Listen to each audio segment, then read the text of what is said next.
If you like this story, please hit the subscribe button so you don't miss the next exciting stories. And now let's enjoy the story. The fluorescent lights buzzed overhead, their harsh glare bouncing off the cold, sterile tiles of the shelter floor. The air was thick with the scent of disinfectant, damp fur, and something more tragic, the scent of loss. The cages lined up against the walls were filled with dogs of all shapes and sizes, some barking desperately, others whining softly, hoping, praying for someone to notice them. But in the very last cage, hidden away in the farthest corner of the shelter, a German shepherd named Bruno lay motionless. He didn't bark, didn't whimper, he didn't even lift his head when people passed by. The fight had long since left him. His once powerful frame was now gaunt, his ribs faintly visible beneath his thinning coat. His fur, once a rich shade of deep brown and black, was now dull, unkempt, and marred by scars, some old, some fresh. His ears, which had once stood proud and alert, now drooped slightly, as though even they had given up on listening for the sound of salvation. Bruno had learned long ago that no one was coming for him.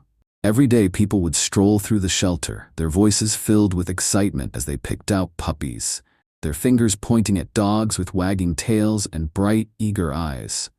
But when their gazes drifted toward Bruno's cage, their expressions would change. Their enthusiasm would fade, their feet would shuffle away a little quicker, and within seconds they had moved on, just as everyone else had. He was too old, too big, too broken. And now he had run out of time. The shelter was overcrowded. The staff had already made the decision. Tomorrow morning, Bruno would be put down. No one wanted him, and no one would miss him. Bruno hadn't always been unwanted. There had been a time years ago, before the scars, before the hunger, before the cages, when he had belonged to someone. A man whose voice had once been familiar, whose scent had once meant home. But home had never been safe. Bruno had been trained for one thing: fear. His owner had never been kind, never gentle. Instead, he had raised his hand, and Bruno had learned to flinch. He had shouted, and Bruno had learned to cower. He had punished, and Bruno had learned that obedience was not enough to stop the pain. For years, Bruno endured it, thinking that was all life had to offer. Then, one day, it was over. His owner had taken him on a car ride. It had been the first time in years that Bruno had felt something close to happiness. He had sat up in the back seat, his tail thumping cautiously against the seat, thinking, just for a moment, that maybe today would be different. But when the car stopped and the door swung open, everything changed. A firm shove sent him stumbling onto the pavement. Before he could react, the door slammed shut, the engine revved, and the car sped away, kicking up dust and gravel as it disappeared down the road. Bruno had chased after it. For miles. His paws pounded against the hot pavement, his heart racing, his breath coming in ragged pants. But no matter how fast he ran, he couldn't catch it. Eventually his legs gave out, and for the first time in his life he was truly alone. Days passed. He waited, first in the spot where he had been abandoned, then in the alleyways and empty lots where he scrounged for food. But his owner never came back. Instead, animal control had come. A net, a cage, a shelter.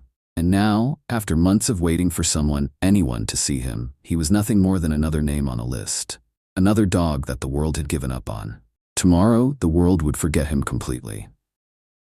That night, as the lights in the shelter dimmed and the staff locked up, Bruno lay still in his cage, his body curled tightly against the cold metal bars. The other dogs whimpered and cried out, their voices echoing down the empty halls, but Bruno remained silent. He had learned long ago that no one listened. He let out a slow, weary breath, pressing his head against the floor. His eyelids felt heavy, his body too exhausted to fight anymore. And then, for the first time in weeks, he let out a sound. A soft, broken whimper. It wasn't loud. It wasn't desperate. It was simply the sound of a dog who had nothing left. A sound that carried through the empty halls of the shelter, slipping through the cracks in the walls, drifting out into the night. A sound that should have gone unheard. But somewhere across town, it reached someone. And for the first time in his life, Bruno's story wasn't over just yet. The glow of a phone screen flickered in the dimly lit apartment, casting soft shadows against the walls. Emily sat curled up on her couch, absent-mindedly scrolling through social media, trying to ignore the gnawing emptiness that had settled in her chest for months. The day had been long. Another shift at the vet clinic, another set of patients, some lucky, some not. She had seen too many hopeful eyes turn dull, too many tails that had wagged their last. She had been in this field long enough to know the harsh reality. Not every animal gets saved. That thought alone was enough to make her sigh, rubbing at her temples. She had told herself she wouldn't look tonight, wouldn't let herself scroll through the never-ending stream of pleas from shelters, urgent rescue cases, dogs on death row, but she always did. And that's when she saw him. A grainy, low-quality picture. A dog curled up in the back of a metal cage, his body frail, his fur unkempt, and his eyes, those hollow, lifeless eyes. The caption beneath the photo was blunt, almost dismissive. Bruno, 7 years old, scheduled for euthanasia tomorrow, no inquiries received. Emily felt her breath hitch, her stomach twisting painfully. No inquiries received. Not a single person had asked about him, not one. She stared at the photo, something about it pulling at her in a way she couldn't explain. It wasn't just the way he looked, though that was enough to break her heart. It was the way he seemed to have already given up. She had seen fear before. She had seen anger, confusion, even wild desperation in dogs who had been abandoned. But this was different. Bruno wasn't waiting for rescue. He wasn't hoping for salvation. He had already accepted his fate. Emily swallowed hard, her pulse quickening as she glanced at the time. It was late. Too late to call the shelter. But her fingers moved on their own, dialing the number, wading through the rings, hoping against hope that someone would answer. No one did. The voicemail beep sounded, and before she could think better of it, she spoke. "Hi, my name is Emily. I just saw your post about Bruno. Please don't do anything yet. I'll be there in the morning." She ended the call, her heart hammering in her chest. It was impulsive. It was reckless. But she knew one thing for certain. If she didn't go, Bruno would die. And she wasn't about to let that happen. Sleep didn't come easily that night. Emily tossed and turned, her mind replaying the image of Bruno's face over and over again. Had he eaten today? Had anyone spoken to him? Or had he spent another day curled up on that cold, hard floor, ignored by the world? When the alarm blared at dawn, Emily was already awake. She dressed quickly, grabbed her coat, and rushed out the door before her mind could catch up with what she was doing. By the time she pulled into the shelter's parking lot, the morning air was still crisp, the sky painted in hues of pink and gold. The place was eerily quiet. Too quiet. Her stomach twisted. Was she too late? Pushing open the glass doors, she was met with the tired gaze of a shelter worker behind the front desk, a middle-aged woman with sharp eyes and a weary expression. Before Emily could even speak, the woman sighed. "If you're here for puppies, we open for adoptions at 10. Emily shook her head, her grip tightening around her phone. "I'm here for Bruno." The woman's brow lifted, a flicker of surprise passing over her face before she quickly masked it with indifference. "Bruno?" she repeated, flipping through a clipboard. "The shepherd in the back?" Emily nodded. The woman's lips pressed together, her fingers tightening around the papers in her hands. "You're too late." The words hit Emily like a slap, her breath caught, her heart pounding in her ears. No, she wasn't. She couldn't be. "He's still here, right?" she pushed, her voice rising. "I called last night. I left a message. I said I'd be here." The woman hesitated, glancing toward the back hallway where the kennels were kept. "He's scheduled," she admitted, her voice softer now. "They were supposed to take him this morning, but we had a delay." Emily didn't wait for an invitation. She moved, her feet carrying her down the hall before the woman could stop her. The barking hit her first, a deafening chorus of cries, yelps, and excited tail wags from dogs desperate for attention. But she didn't slow. She weaved through the rows of cages, scanning each one until, there. The last kennel, tucked away in the corner. Bruno didn't bark, didn't move. He just lay there.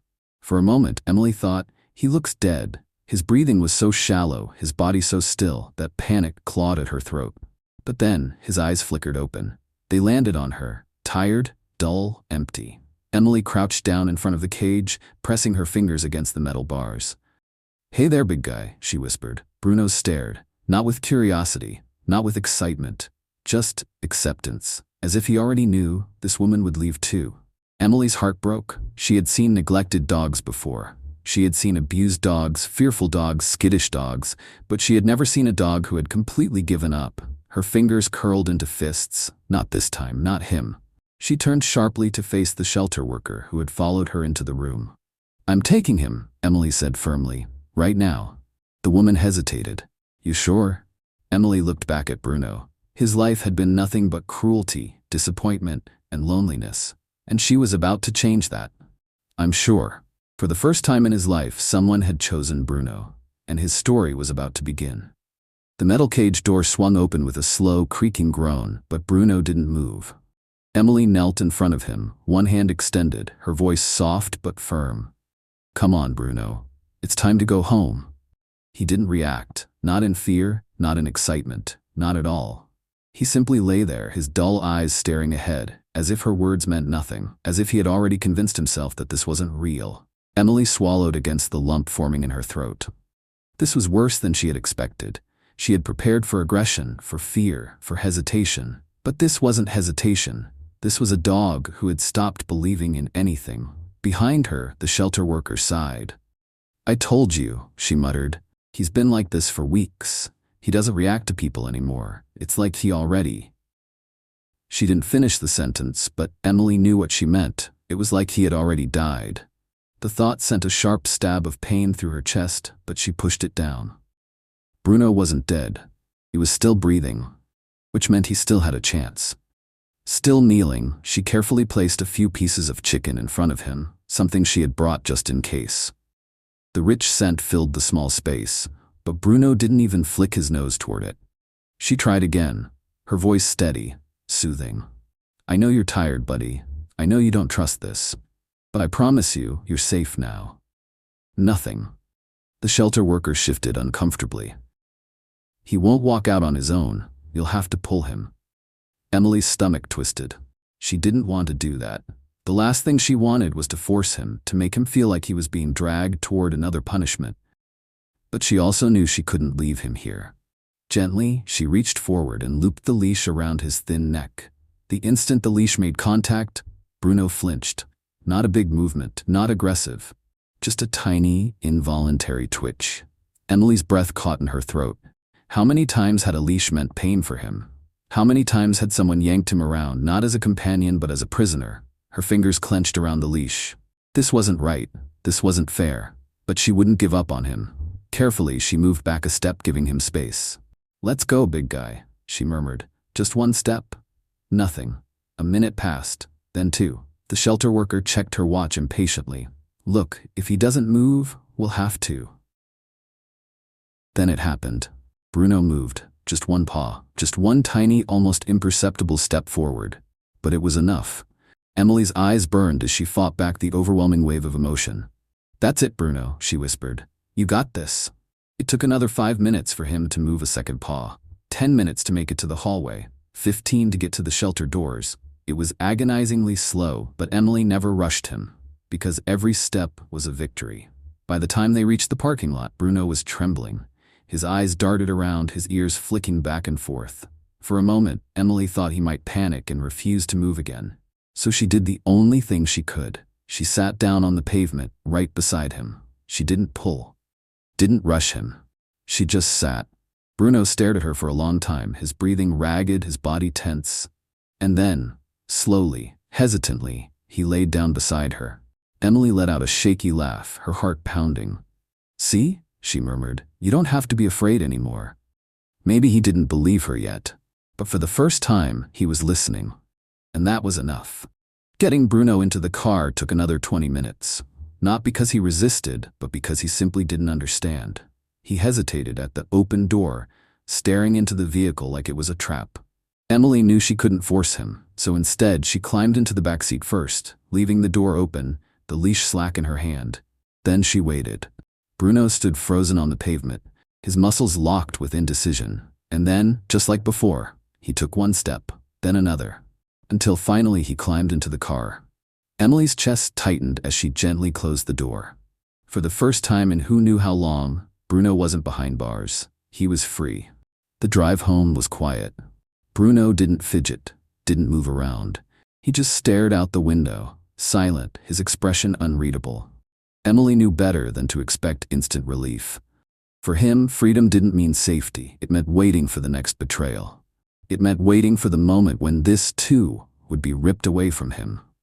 Emily tightened her grip on the steering wheel. Not this time, Bruno. Not ever again. She stole a glance at him in the rearview mirror, her chest aching at how small he looked despite his size. She had seen a lot of things working at the vet clinic, but nothing had ever felt quite like this. Like she had just rescued someone who had already convinced himself he wasn't worth saving. When they arrived at her apartment, Bruno hesitated again. He stood at the open car door, staring at the unfamiliar building. Emily could practically see his thoughts. Would he be thrown out again? Would he be locked away? Was this just another place where he wasn't wanted? She took a slow breath and stepped out first, keeping the leash loose. "Come on, big guy," she said softly. Bruno hesitated. Then, with painstaking slowness, he climbed out of the car.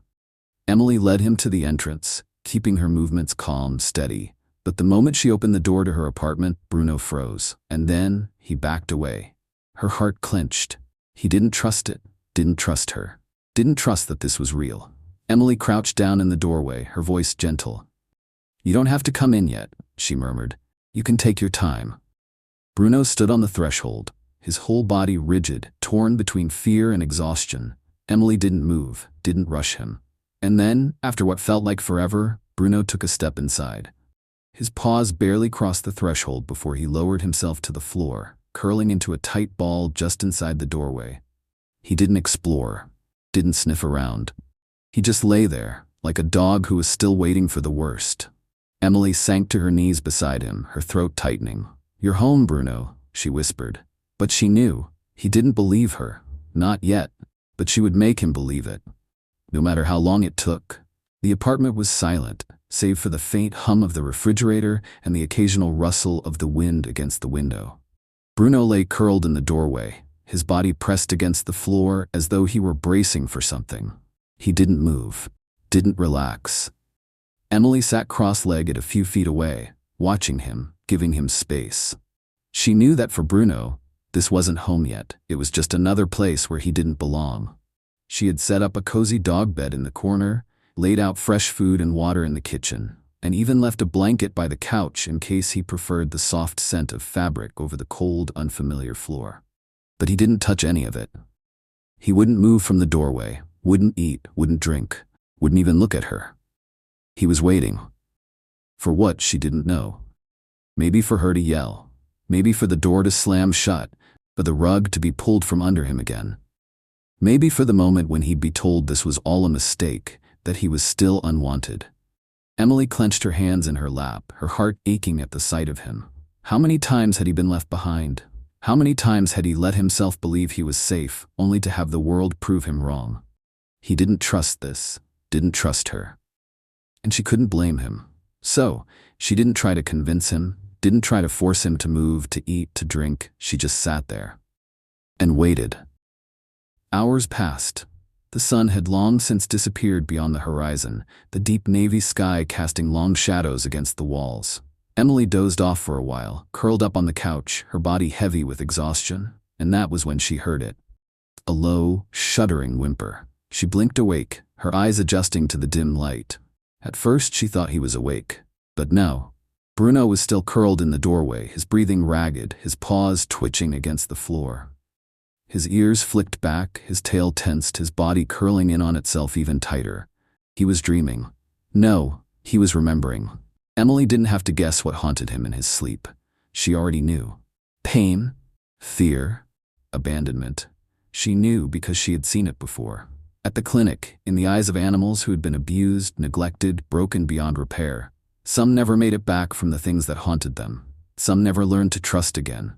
Bruno let out another whimper, this time sharper, more urgent. Emily couldn't just sit there. Slowly, carefully, she got up from the couch and moved toward him. He was trembling now, his legs kicking slightly, his breath coming in short, labored pants. She hated this, hated that even in sleep he wasn't safe. "Bruno," she murmured softly, crouching down beside him. She didn't touch him, didn't shake him awake. Instead, she let her voice be his anchor. "You're okay," she whispered. "You're not there anymore." His breathing hitched. "You're safe now." For a second, nothing happened, and then his eyes snapped open. Bruno jolted awake so violently that his head smacked against the doorframe. His entire body tensed, rigid with panic. For a fleeting second, he didn't know where he was. His eyes darted wildly around the room, his breath coming in sharp, uneven gasps. Emily didn't move. She just stayed crouched beside him, giving him time to remember. Time to realize that there were no cages, no chains, no voices yelling, no raised hands. Just her. Her and the quiet hum of the apartment, the faint scent of lavender drifting through the air. Bruno's muscles remained locked, his ribs rising and falling in rapid succession. Then his eyes landed on her, and something shifted. The panic didn't disappear. Not completely.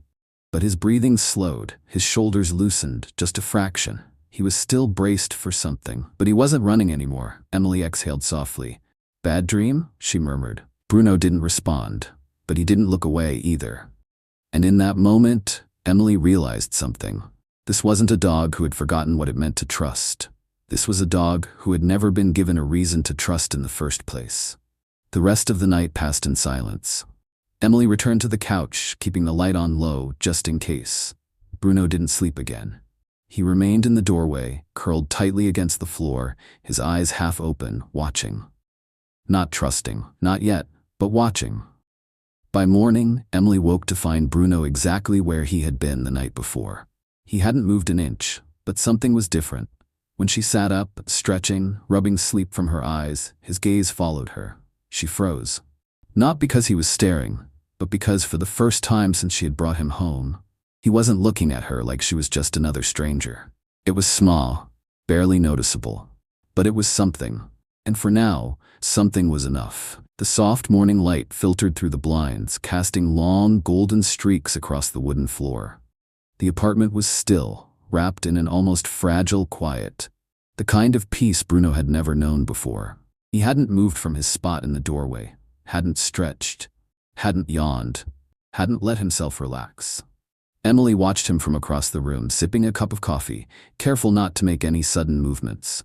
She wasn't sure if he had slept at all after his nightmare. He looked exhausted, his eyes heavy, his body still curled up tightly as though bracing for something. But he was watching her now. That was new. It wasn't trust, not yet. But it was curiosity. And curiosity meant that somewhere, deep beneath all that fear and trauma, there was still a spark of something left. Something she could work with. She set her mug down on the counter and moved carefully toward the kitchen. Bruno's ears flicked toward the sound, his body tensing slightly. Emily kept her movements slow, deliberate. "I'm just getting breakfast," she murmured, mostly to reassure him. "Nothing scary, promise." She wasn't sure if he understood the words, but he didn't look away. That in itself was progress. She reached into the cabinet, pulling out a fresh bag of dog food. The scent filled the air as she poured a generous portion into one of the bowls she had set out the night before. The second the food hit the dish, Bruno's ears perked fully. Not in excitement, in wariness.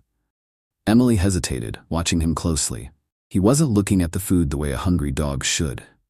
His body remained tense, his eyes darting between her and the bowl, as if trying to figure out if this was a trick. Her stomach twisted. Had food been used as a weapon against him before? Had he been punished for eating? Starved until he no longer trusted the sight of a full bowl? The thought made her chest tighten painfully.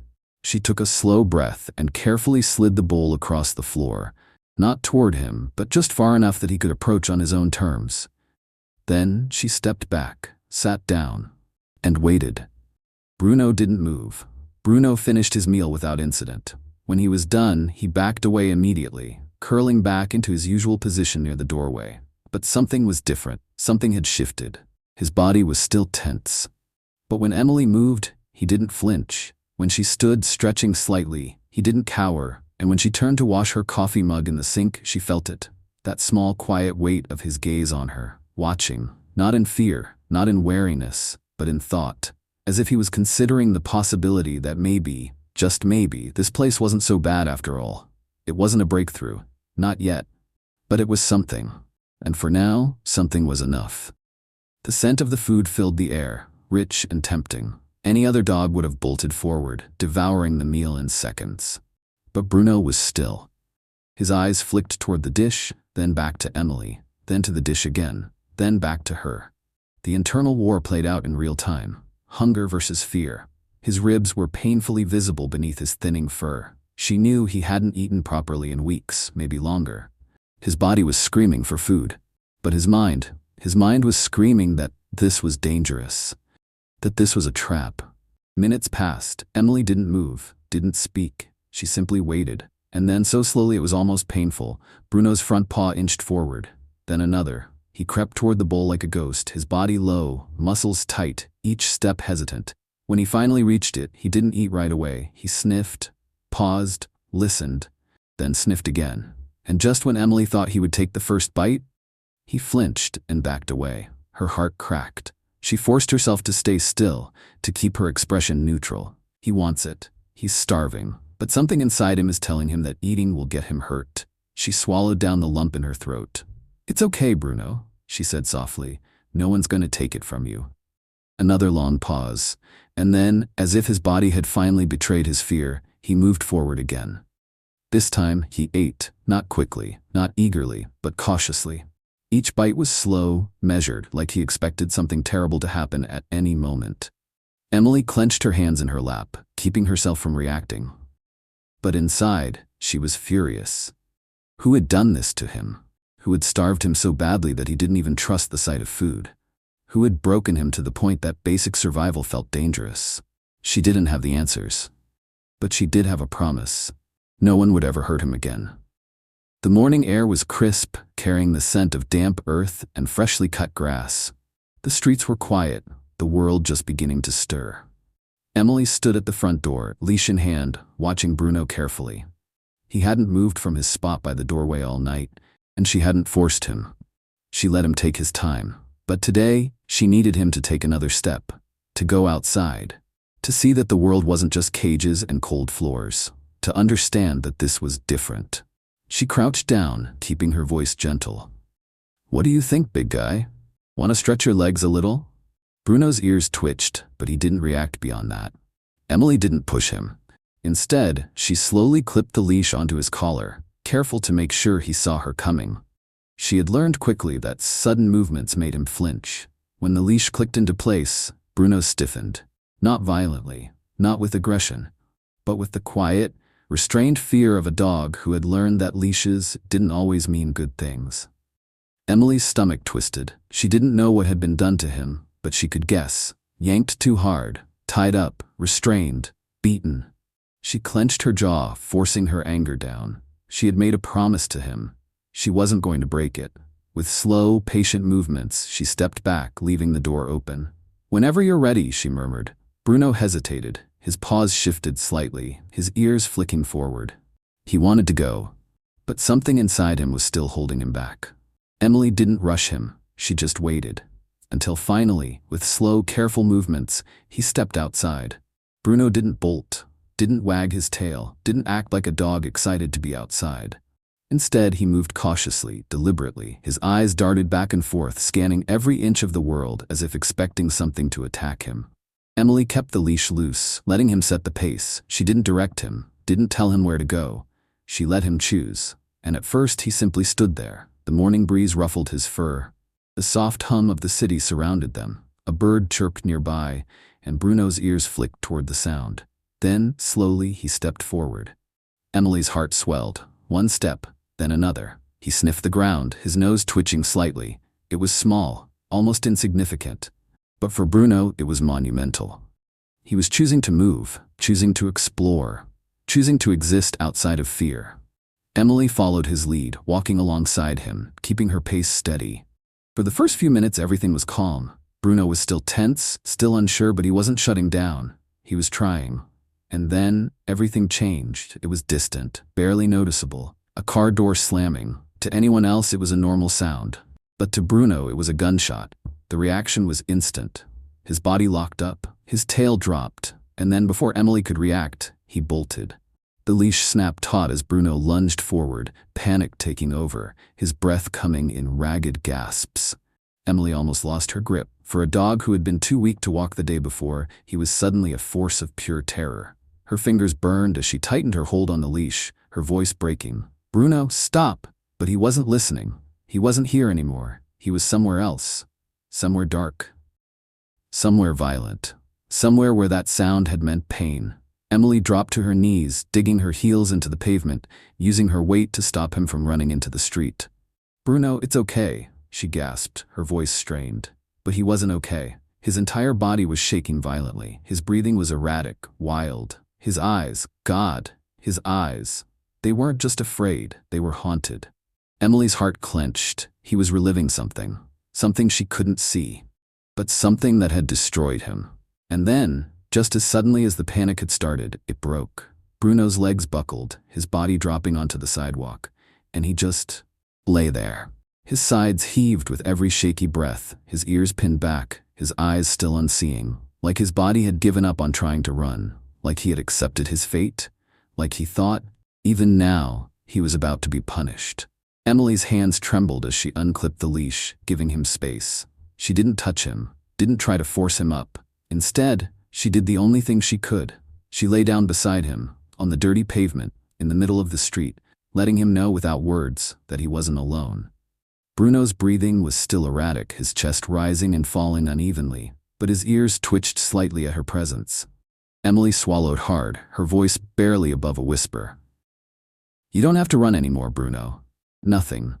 But he was still listening, and for now, that was enough.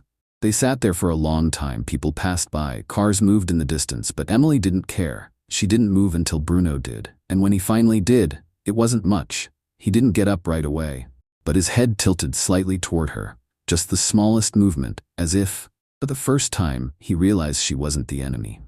Emily let out a shaky breath. It's okay, she murmured. We'll try again tomorrow. And somehow, Bruno believed her. Not entirely, not yet. But just enough to stand up and follow her home. And that was progress. The walk back to the apartment was slow. Bruno's body was still tense, his legs shaky, but he followed Emily, not because he was forced to, but because something inside him told him to trust just enough to take those steps. She kept her pace steady, letting him find his footing again, letting him choose to come back to her, rather than forcing him forward. And when they finally stepped inside, when the door clicked shut behind them, Bruno let out a long, unsteady breath. Emily crouched down, unhooking the leash with careful fingers. She didn't say anything, didn't tell him he was okay, because she knew he wasn't. Not yet. But he was here, and that meant something. Bruno took a few hesitant steps toward his usual spot in the doorway, curling up tightly, as if trying to make himself small. His ribs rose and fell, still uneven from his earlier panic. Emily sat down on the floor, mirroring him. Not too close, just near enough that he knew she was there. She didn't try to pet him, didn't push, she just sat. And for the first time, Bruno looked at her. Really looked at her. Not through her, not past her, but at her. And though his eyes were still full of ghosts, full of the weight of things she would never fully understand, there was something else there now. Something small. Fragile. But real. A flicker of trust. Emily felt her chest tighten, her throat burn with emotion, but she didn't let it show. Instead, she gave him the smallest smile. You're home, Bruno. His ears flicked slightly. He didn't move, didn't come closer, but he didn't look away either. And for a dog like him, that was everything. That was the first step. The journey ahead would be long. There would be setbacks, days when the ghosts of his past threatened to drag him back into the darkness. But Bruno wasn't alone anymore. And neither was Emily. For the first time in his life, someone had chosen him.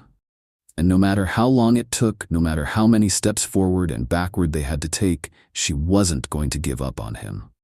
Because this wasn't just a rescue, it was a second chance. For both of them. Thank you for watching this video. If you enjoyed it, please support me by clicking the logo in the bottom right corner to subscribe to my channel.